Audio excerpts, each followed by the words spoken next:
네, 이어서 2단원 해수의 심층수란에 대해서 수업하겠습니다.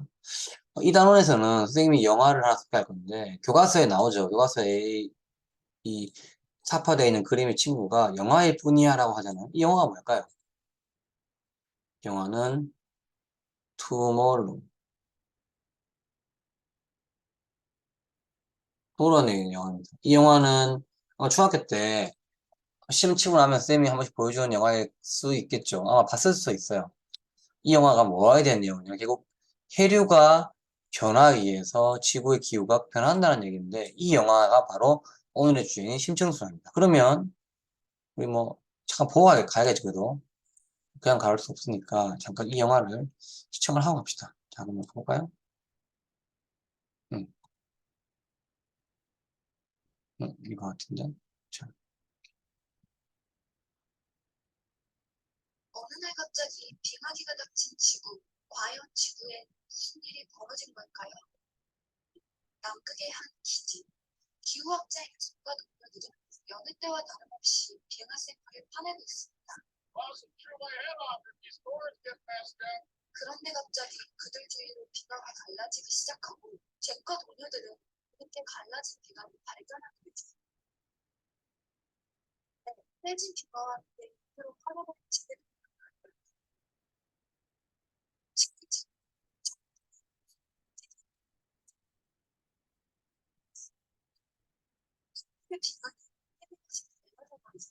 We have found rock in these ice caps as evidence of cataclysmic climate shift occurred around 10,000 years ago.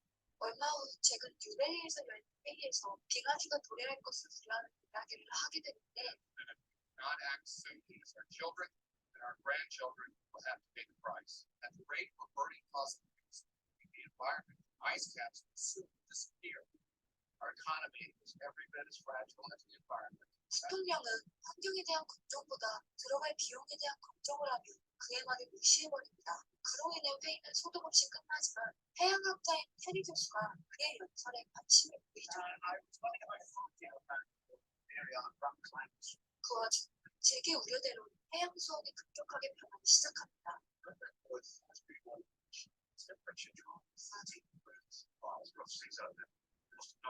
하지만 대수롭지 않게 넘기는 관리자들. 한편 역시나 기후에 큰 변화가 생긴 것인지 일본에서는 엄청난 크기의 음악이 떨어지고 미국은 이제껏 못 겪었던 크기의 허리케인이 치죠. 그 와중 제게 아들 쌤은 대회 참가를 위해 뉴욕 비행기에서 지금껏 못 겪지 못한 나무기도 느끼고 뉴욕에서 때로 날아가는 특별도 보게 됩니다. 한편 함께 해양 수온이 떨어지는 것을 발견한 테리 교수는 바로 제게 연락을 하는데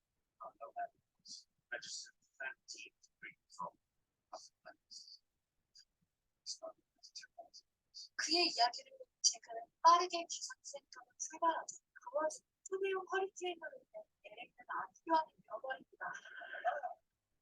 기상학과에 대한 회의를 하게 된 제가 누워있는 전문들에게 현재 상황보다 더 심해질 거란 경고하죠.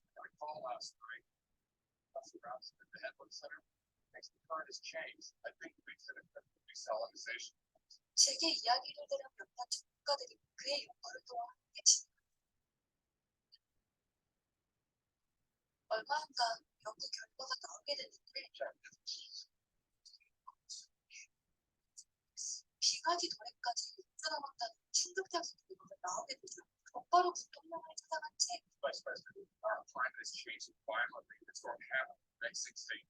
그는 부통령에게 빙하기가 오기 전에 급비령을 내려야 한다고 이야기하지만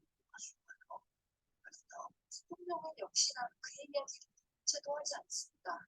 그 와중 계속해서 심해져가는 기상 변화, 영하 65도까지 떨어지는 바람에 헬기의 연료관이 얼어서 헬기가 그대로 멈춰버리는 일도 발생하죠. 한편 기상학화로 인해 뉴욕의 발이 멈춰버린 톰은 일단 뉴욕에서 만난 친구 제이딘에서 하루 묵게 됩니다.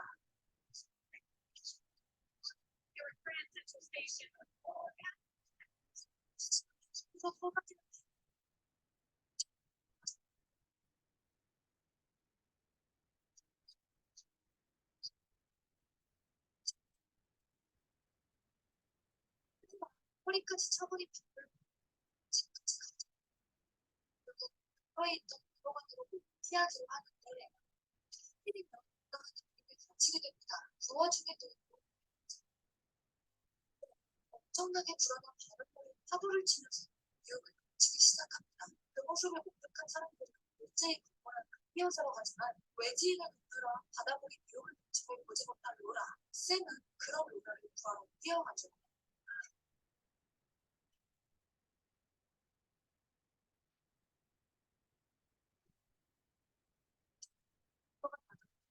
성공하고 있죠. 그 진행은 지금 해리 교수에게 연락을 그 이야기들은 해리 교수가 살아남을 수 없는 상황에 좌절합니다. 그 말을 끝으로 해리게 된 전화. 멋진 애가 지금 뒤늦게 뉴욕에 벌어진 일이 듣게 되는데 그와 중생 전화가 통하지 않는 상황에서 위험을 무릅쓰고 통화가 있는 아래층으로 내려갑니다.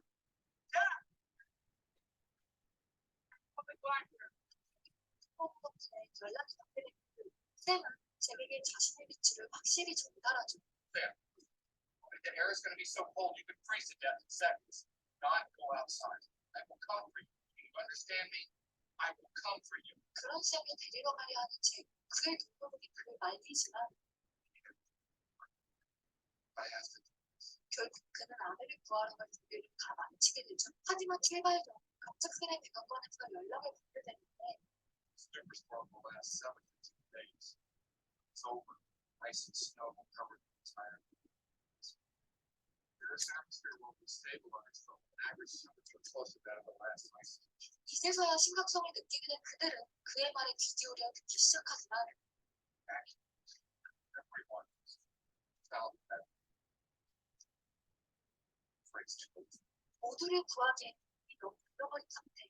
한국 사람들은 포기해야 한다는 말이 또다시 그의 말을 듣지 않으려 하죠. Can't be back right now in the country because one side thinks climate shift. If you order professional courage back. 하지만 결국 그의 말에 따라 남북 사람들만이라도 지키는 결정을 내리게 된 대통령. 한편 재개발대로 뉴욕에 내리기 시작합니다. 네, 많은 사람들이 그것을 보는 표가 당해 있던 사람들이 또 나가려 하죠.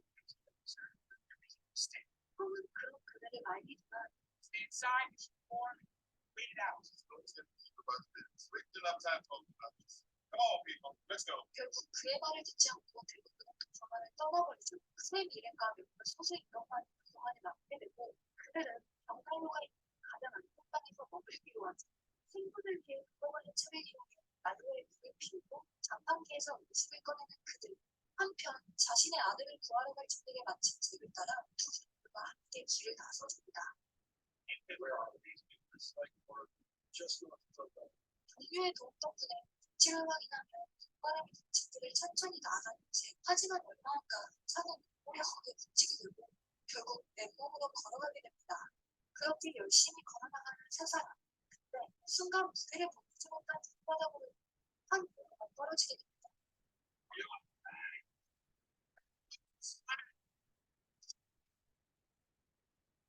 도와주기 최선을 다해 힘을 주는 두 사람. 하지만 세 사람과 죽을 위기에 처하게 되죠.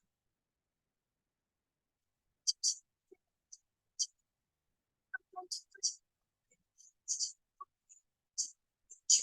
나에서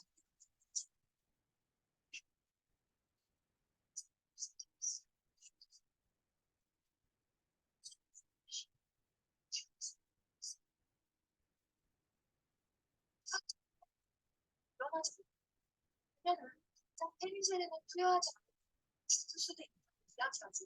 그 이야기를 들은 쌤은 표가 남가지원 대역되고 너무 양 더하러 갈 준비를 하는데 그를 돕겠다며 함께 배로 향해 들었는데 그곳에서 헤맨 끝에 땅약이 그걸 발견하게 되는데 하필이면 잡혀버린 순간 어디선가 나타난 그들이 배로 들어오기 시작합니다. 그것도 모른 채 창문을 이용해 비상약이 곳에 들어간 쌤. 다행히도 그곳에서 페니실린을 발견하고 그대로 배를 빠져나가려 하는데 소리를 들은 눈배를 그들을 덮칩니다. 다행히도 금방 그들을 떼어내지만 그로 인해 제이디가 다른 곳으로 이동되죠. 초단위로 변하는 기상 현상으로 인해 거의 이상 지체할 수 없는 상황 속에서 쌤은 늑대리를 기준하여 그들을 떠돌릴 계획을 세워 실행하는데 다행히도 그의 계획은 성공하여 세 사람은 무사히 되어서 나오지만 초전이로 변하는 뒤로 세감적으로 느끼게 된 그들은 황급히 도서관으로 뛰어가죠. 한편 계속해서 걸어가는 존과 그의 동 하지만 얼마 안가 불량 탓인지 제이가 쓰러져 버리고 포장 10도씩 떨어지는 상황에서 집 또한 그를 데리고 건물하고도 들어가는 것을 택하게 되는데 다행히도 샘과 집 무사히 건물안으로 들어가는 데 성공하게 됩니다. 그렇게 무사히 몸이 회복한 잭의 덕 그들은 다시 도서관을 향해 걸어가기 시작하죠. 가는 도중 안타깝게도 이상 사람들을 마주치게 되지만 잭은 아들을 만나야 한다는 마음 하나로 열심히 걸어갑니다. 그렇게 다음 날입니다.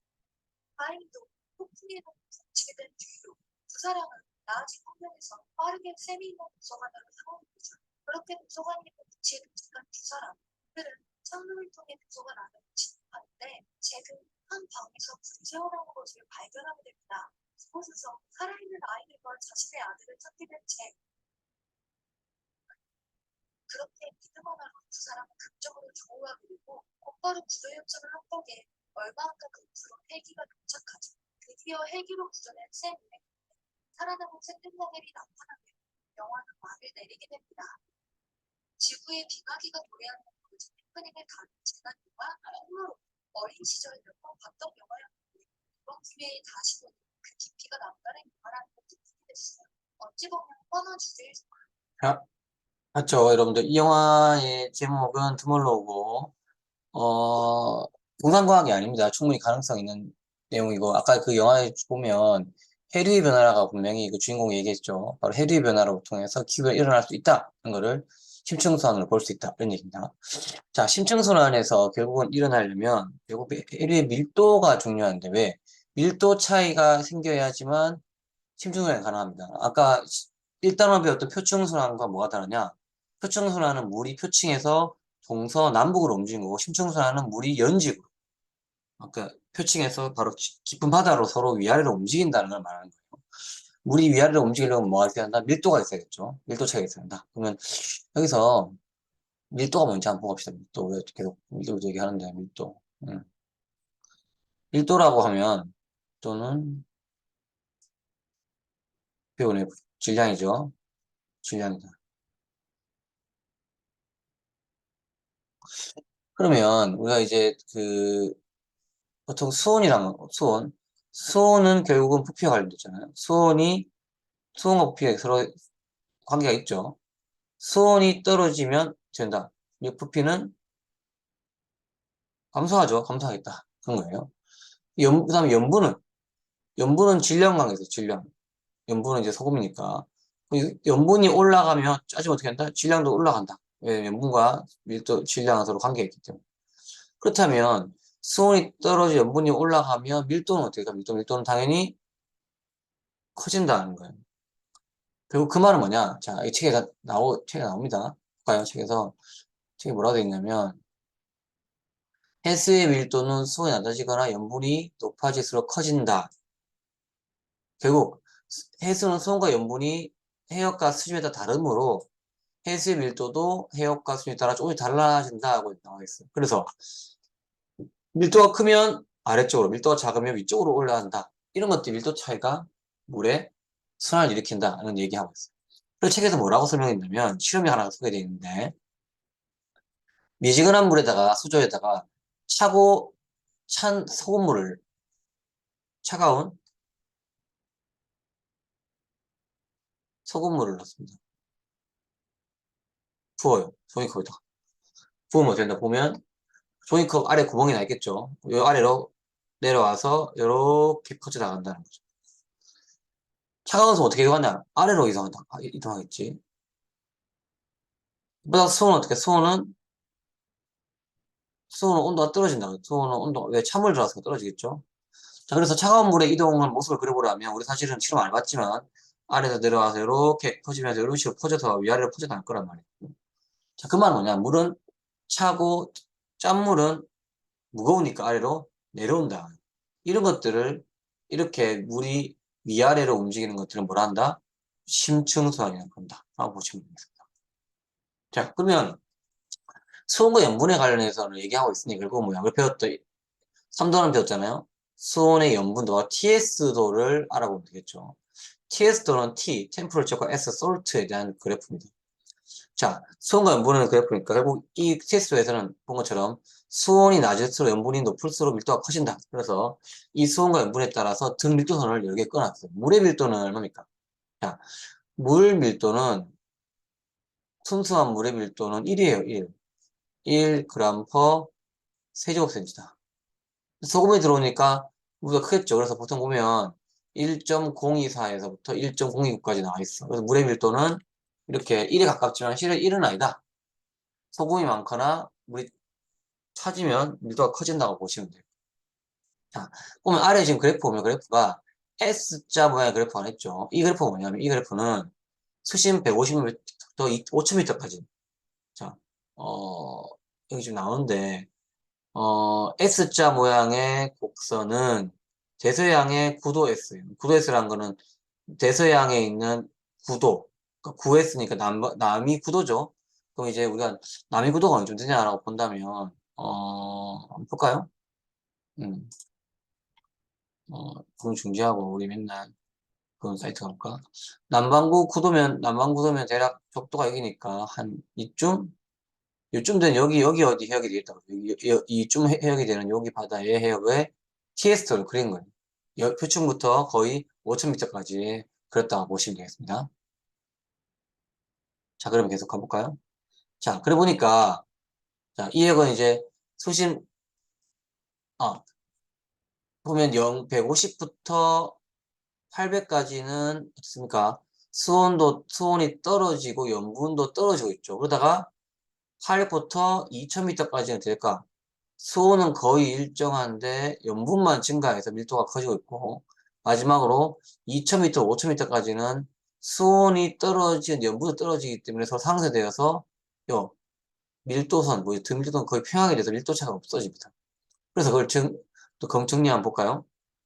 800에서 2000m에서 수온이 거의 일정하지만 염분이 증가하여 밀도가 증가한다고 되어 있고 2000부터 5000m까지는 반대로 수온은 낮지만 염분은 낮아져서 밀도가 거의 일정한 곳이 생긴다. 이렇게 물을 온도와 염분으로 점을 찍어서 추리해 오면 각 물의 밀도를 서로 비교할 수 있다. 이런 얘기예요.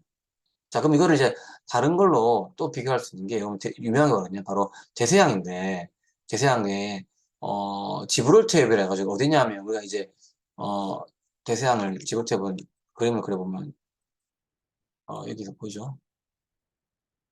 여기입니다. 여기. 보이죠? 여기 스페인하고 이집트. 여기 좁은 통로 수로, 요거가 바로 지브롤터입니다. 보이죠, 여기가? 이 스페인이고, 밑에 이집트예요, 이집트. 요 사이에 지나가는데, 요 사이에 좁은 통로를 이제 지브롤터 해협이라고 불러요. 이 지브롤터 해협을 단면을 딱 잘라서 보면 되겠죠? 보면, 아이고, 잘라서 보면, 우리가 이제 보면, 여기 지나가는 해수의 밀도를 볼 수 있다. 그런 거예요. 자, 다시 돌아가서. 자, 이 지브롤터에 보면, 그, 단면을 잘랐다고 했잖아요. 단면을 자르니까, 대서양 해수를, A와 B하고, 자, 보세요. 보이죠? 이거는 이제 수능 문제 나온 건데, 10번 얘기 나와서 그런 거예요. 해수 A가 있죠? 해수 A는 여기고요. 해수 A는 여기고, B가 아래 있는 게 여기입니다. 다음에 지중 해수는 C가 돼요. C. 보이죠? 그럼 자, 보면 이제 어때? 밀도를 잘 보시면, 누가 제일 무겁습니까? B가 제일 무겁죠? 그 다음 누구야? C, A. 그래서 제일 가벼운 A가 위에 있고, 그 다음에 지중해서 중간에 들어오고, 그 다음에 대서양에서 B는 갑자기 아래 들어오는 거죠. 밀도차 때문에 그렇다. 근데 보면 알겠지만, 두 해역에서 그걸 잘 봐. 수온과 염분을 잘 보면, 이 ABC에서 수온 넣어놓고, 수온. 자, 수온. 수온 누가 제일 높죠? 수온? 수온차. 누가 제일 높죠? 수온은? 그럼 누가 1등이야? A가 제일 높으니까 A가 제일 높고, 그 다음에 누가? C, 그 다음에 제일 차가운 물은 누가? B가 되겠죠? 염분은? 염분 어떻게 돼, 염분? 염분 은 제일 작은 C가 있잖아. C가 제일 짜고, 다음 A, 마지막으로 제일 싱거운 건 누구다? B다. 밀도는? 밀도는 뭐야, 밀도는? 밀도는 비교하면 제일 누가 무겁죠? 얘가 제일 무겁죠, B가. B가 제일 무겁고, 다음 누구다? C가 무겁고, 다음은 A다. 이렇게 된다, 순서가. 보이죠? 그래서 결론적으로 수온과 염분의 차이에 의해서 밀도가 결정된다. 그래서 여러분들 이게 왜 중요하냐면, 뒤에 나오는데, 이 대서양 해수, 지중 해수가 정확히 대서양 해수 A와 B 사이에 이렇게 쏙 들어가가지고 사이에 퍼져나간다고 그러죠. 그래서 이게 이제 그 예전에 2차 세계대전과 관련돼 있는데 우리가 이제 2차 세계대전 때 독일군이 독일이 이제 어 동맹군을 구성해가지고 유럽을 공격하잖아. 근데 잠수함으로 굉장히 유명한 잠수함 유보트라는 거 있었는데 이 잠수함이 영국을 세상 봉쇄하고 프랑스를 공격하고 했는데 프랑스에 있는 앞에 있는 해상을 바다를 이제 장악했죠. 근데 지중해 쪽은 못 들어왔단 말이야. 근데 거기에 길목이 바로 이 지브롤터 해협인데 지브롤터 해협의 지중해가 좁기 때문에 거기에 독일의 잠수함이 통과하려면 거기에 기뢰 같은 게 많이 있었어. 기뢰라면 이제 바닷속에 있는 뭐 지뢰 같은 거죠. 근데 그 지뢰를 그러니까 유보트가 엔진을 켜고 막 이렇게 하면 소음이 나니까 소음으로 이렇게 차내기 때문에 소음 없이 이 지브롤터를 왔다 갔다 할 수 방법이 있어. 어떻게 하냐? 유보트가 그걸 이제 연구해 보니까 대서양에서 A가 이렇게 흘러갔다가 갈 때는 대서양에서 A를 타고 갔다가 올 때는 C 해역을 타고 이렇게 오면 엔진을 거의 쓰지 않고 밀도의 순환을 따라서 대서양을 왔다 갔다 할 수 있는 거죠. 그러면 이제 유보트가 저게 들키지 않고 공격할 수 있다. 이런 얘기를 실제로 생각해서 시도를 몇번 했죠. 독일로부터 실제로 이렇게 해서 지중해로 왔다 갔다 했다는 기록이 있습니다. 목욕도 한 적도 있고.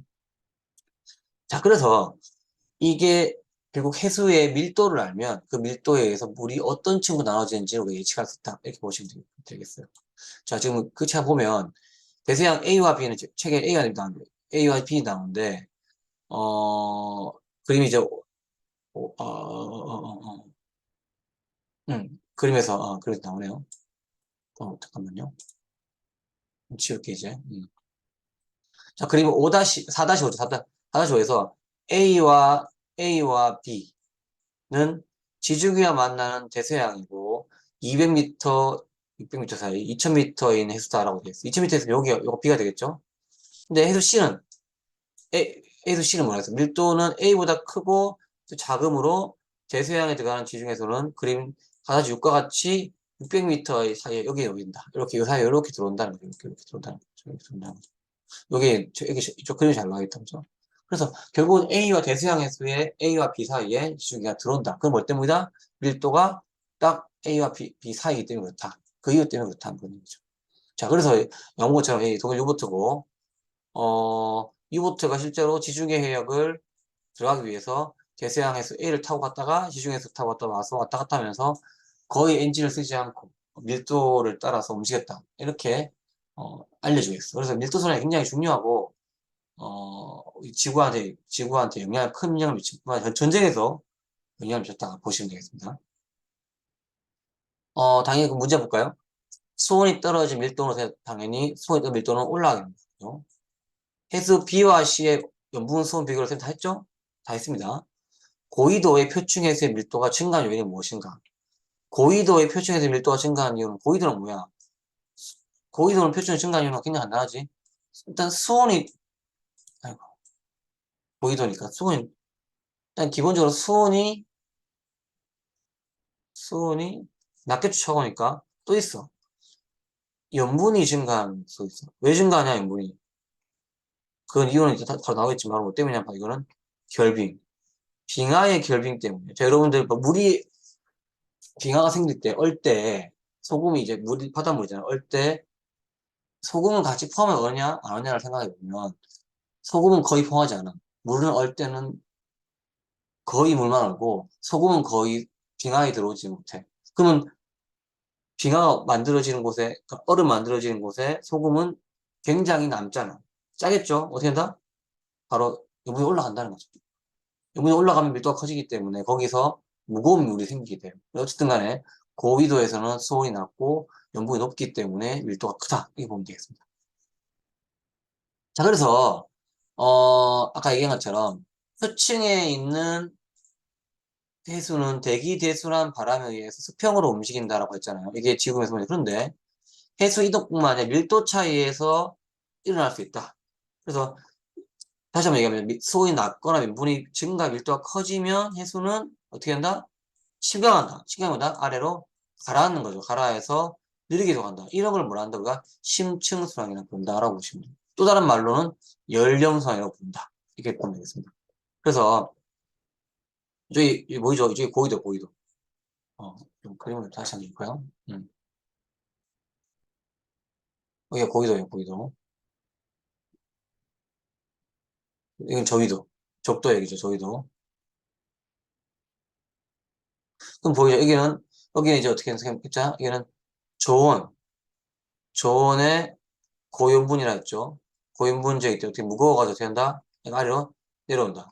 내려온 거 다시 어떻게? 회전을 탔다가 다시 상승하면, 어쨌든 다시 또 가열돼가지고 다시 들어온다? 또 그걸 오죠. 이렇게 순환한다. 이런 걸 뭐야? 심층순환. 또 다른 말로는 표층순환을 부른다. 이렇게 보시면 되겠습니다. 자, 그러면, 지금 이제 여기는 책에 나오는 이 그림인데, 이 책 유명한 그림이에요. 자, 지금 보면, 책에서 이제, 교과서에, 음,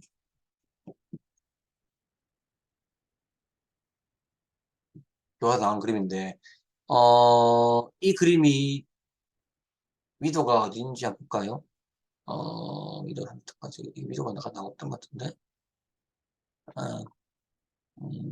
아, 보면, 여기 지금 그림 보세요. 그림 보시면, 여기, 지금 찾았어. 자, 보면, 여기 이 잘 보세요.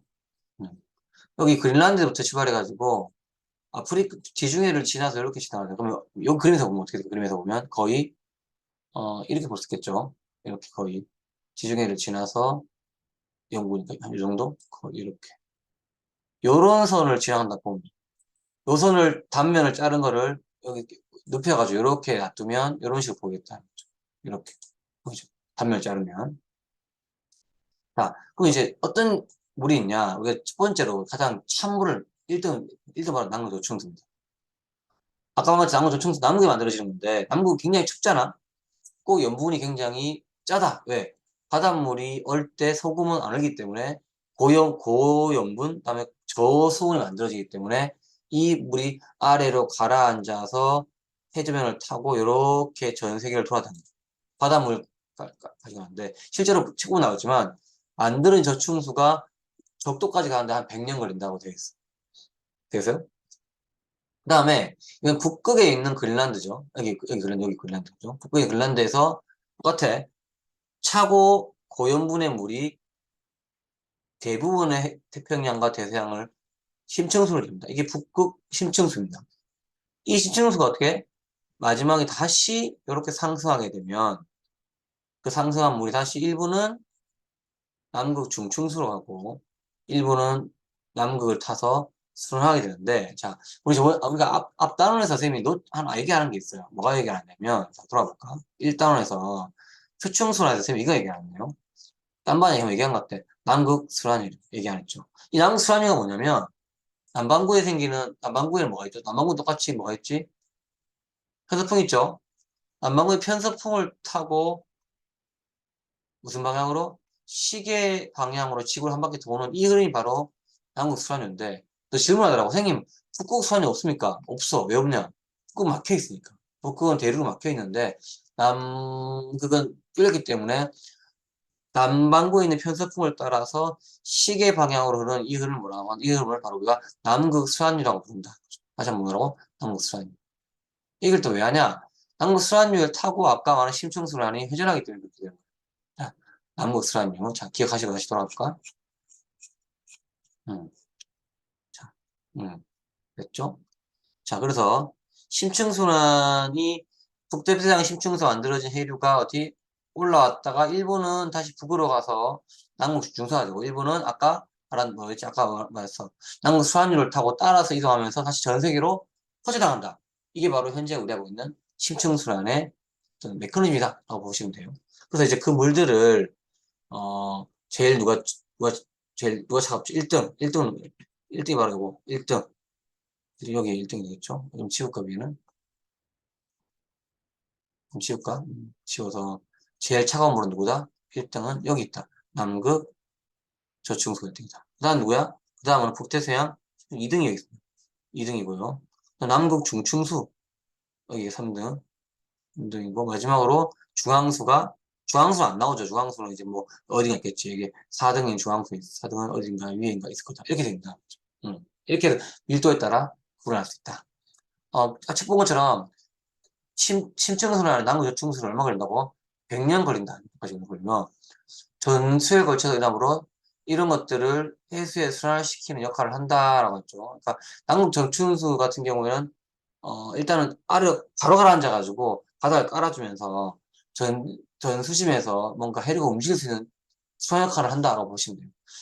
어, 사실은 제일 중요한 해류는 누구냐면 오히려 북극, 남극 저층보다 북극 심층수가 중요하다. 왜냐하면 이 심층수가 지구의 뭐냐 그 밀도 순환을 가장 일으키는 가장 대표적인 순환이거든요. 자, 내려볼까? 지금 요 그림인데, 요 그림이 보면 이제, 4-8이죠. 이 그림은, 시작은 누구냐면, 여기서 시작돼요. 그린란드에서. 음. 시작되는데, 사실은 이제 그림을 잘 보면 이 됩니다. 자, 봅시다, 그림은. 이 순환에서 침강되는 지역이 두 군데 있습니다. 어딨냐면, 여기 그린란드 지역 보죠, 그린란드. 그린란드 침강되는 지역이 있고, 그 다음에 웨델레아가 있어. 여기는 남극에 있는 건데, 일단은, 출발을 어떻게 출발하냐. 우리가 이렇게 출발해요. 빨간색 부분은 표층이고, 파란색 부분이 심층이에요. 이렇게 기억해야 돼요. 표층순환은 표층이 들어오고, 파란색 심층순환이잖아요. 그러면 대서양 기준해가지고, 멕시코 만류가 이렇게 올라갔죠. 올라가서, 어디서? 그린란드에서 만나면 물이 차가워져가지고, 침강해서 어떻게 아래로 내려와가지고, 북극 심층수를 이룬다. 그 이 심층수 어떻게? 그냥, 북쪽에서 남쪽으로 이동합니다. 이동했다가 뭘 타고, 아까 말한 남극 순환유를 타고, 다시 어디로? 인도양으로, 일부는 뭐냐? 다시 태평양으로 갑니다. 갔다가, 이 친구가 다시 용승을 통해서, 용승이 이렇게 올라와서 다시 표층이 돼서 해서양을 돌고, 여기도 보면, 인도양을 돌아서 다시 표층이 되어서, 이게 다시 멕시코말로 돌아가는 이런 거대 흐름이 있다고 생각을 하는 거예요. 근데 여기서 이제 지금 이게 웨델레에 나오는 여기 찬물은 가장 바닥을 까니까 예, 남극에 있는 저충수가 가장 바닥을 깔아주기 때문에 거기에 뭐가 바다로 쭉 내려오니까 그걸 채우기 위해서 북극 심층수가 이렇게 들어와주는 그런 역할을 한다는 거예요. 이런 거대한 흐름이 있다. 이게 현재 우리가 하고 있는 밀도 순환이라고 보시면 되겠습니다. 자, 그럼 읽어볼까요? 자, 뭐라고 했어? 이렇게 되겠죠. 북대서양 표층에서 해양의 서쪽을 따라 빠르게 고위도로 이르는 해류는 따뜻한 저위도의 해수를 이게 바로 뭐야? 지금 이게 바로 프로시오 선생님이 이 흐름이 뭐냐면 여기까지 뭐냐면 여기서 여기까지 여기서 요렇게 하는 요걸 말하는 멕시코 만류를 나타내는 거죠. 다시 고위도가 되면 무거워진 해수는 침강한다. 북극 힘층수가 되고 다시 심해를 따라 이동한다. 이게 뭐야? 이건 다시 여기 그린란드에서 남부로 이동한 바로 심층수를 나타내는 거잖아요. 다시 이 밀도가 큰 심층수는 여기까지 남방으로 와서 남극 순환유가 합류된 다음에 다시 인도양과 태평양으로 가서 표층으로 상승해서 표층순환과 연결된다. 그렇게 말하면 심층순환과 표층이 연결되어 있다는 말이죠. 그 말이 됩니다. 그래서 이러한 표층순환과 심층순환은 전 지구의 열수지가 뭔지 알죠? 뜨거운 것은 좀 더 차갑게 만들어주고, 찬 것은 따뜻하게 만들어준다는 거.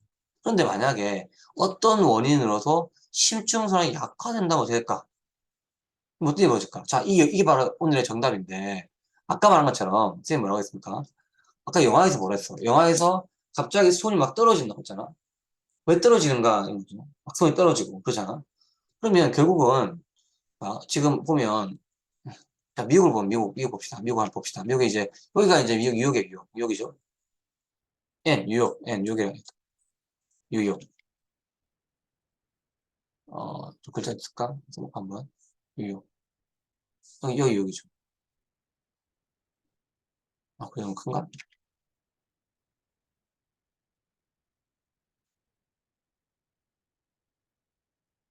이 위도가 거의 50도가 넘습니다. 그렇죠? 고위도인데 따뜻해, 따뜻해. 워싱턴 뉴욕 따뜻해요. 왜 그러냐? 거기에는 뭐가 있냐면 바로 이 멕시코 만류가 올라오기 때문에 난류가 올라온다는 거죠. 그럼 난류가 왜 올라오냐? 난류 올라온 이유는 그린란드에서 무거운 물이 침강하기 때문에 가라앉잖아. 무거운 물이 가라앉으면 어떻게 돼? 가라앉으면 당연히 남쪽에 있는 해류가 채워줘야죠. 그러니까 남쪽의 해류를 땡겨주는 거예요. 그죠? 그런데 만약에 그린란드에 물이 다 녹아버렸어. 그러니까 얼지 않는 거야. 지구온난화 때문에. 얼자는 무슨 일이 벌어진다? 침강이 일어나지 않습니다. 그죠? 안 가라앉아. 그럼 뭐, 안 가라앉으면 어떻게 된다? 당연히 난류가 올라올 필요가 없죠. 그래서 뉴욕이 추워지는 거예요. 그 말입니다. 여러분들. 그러니까 심층선이 끊기게 되면 지구에서 거대한 선이 끊긴다는 거예요. 그러니까 적도에 뜨거운 거를 올려주고 찬 거를 내려줘야 되는데 그게 안 된다는 거예요. 영화가 그 내용이에요. 그러니까 지구 온난화 때문에 그린란드 빙하가 녹으면 녹으면 심층소란과 표층소란이 막히면서 뉴욕에 있는 특히 멕시코 만류가 올라올 수 없어서 매우 추워진다. 그래서 미국의 동부, 남부, 북부는 다 포기하라 하잖아요. 왜? 갑자기 추워진다는 거죠. 왜? 난류가 안 올라오니까. 그 얘기를 하고 있는 거죠. 자, 그럼 이제 마무리 지어볼까요? 자, 그러면 표층해소가 침강하려면 어떻게 돼요? 수온. 수온은 낮아야 하고 연부가 어떻게 되나 높아야 되겠죠? 해류가 침강한 지가 어디? 바로 그린란드랑